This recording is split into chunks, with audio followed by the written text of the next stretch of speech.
hiasa aingana amin'izay ny fitsarana satria efa manana ministra miasa aingana. Hitantsika fa anatin'ny 4 ora zareo dia efa mahay mandray décision dia ohatray koa zany tia mananteny izahay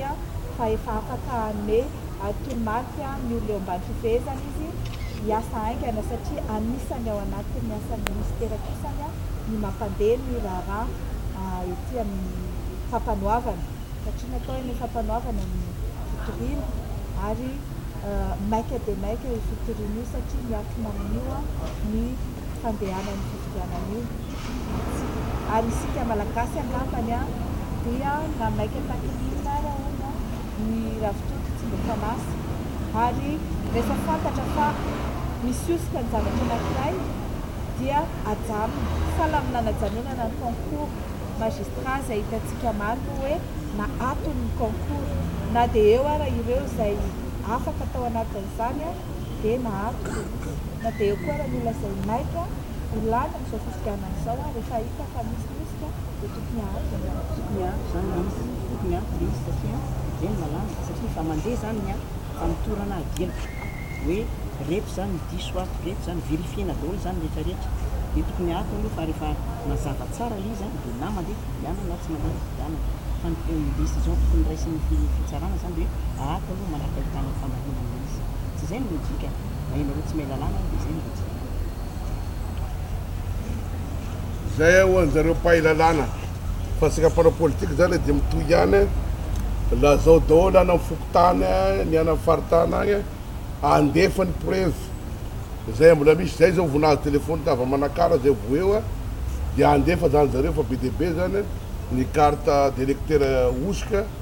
ary be dia be zany ny provotany fonina tsy de misy dia andefan'izay zany zareo ka afatra mivoaka malagasy alefasa ty daholo na dia mandeha zay sety io alefasa any mba ahafahasika reto ny zavatra tsy mety zay zany tokony ataosika tolona itya sy ho avelasika ho amin'izay mpangalatra ny dedaka eto amin'ny firenenasika miteny foana asika miaro an'ity firenenasika ty satria efa sy souverain sony zay redo mety ve zany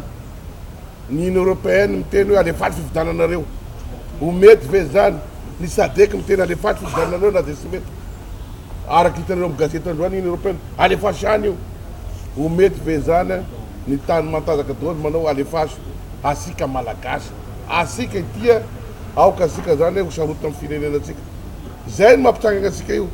sy zay candidat rery ihany ny tompony fa asika rehetra sy mbola nisy fividanana ohatran'ity tamin'ny tany sy fanjakana fa zao rehetrarehetra zao daholo avy any ivelany eto no mipaiko asika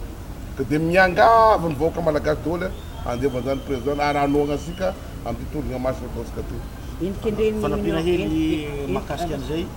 misaotra ny transparency international ny vahoaka malagasy ny vahoaka omaly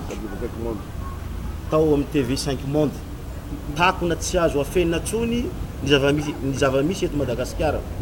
ka zahay tsika malagasy tsy afaka hanaiky mora ny zavatra naseho zavatra teneny transparency international omaly hoe kitoatoa maloto de maloto ny préparation ty élection ty ko miangavy zahay manao antsoavy ho an'ny vahoaka malagasy tsy olona anankiray no maloto dia ny malagasy rehetrarehetra no mibaby zany loto zany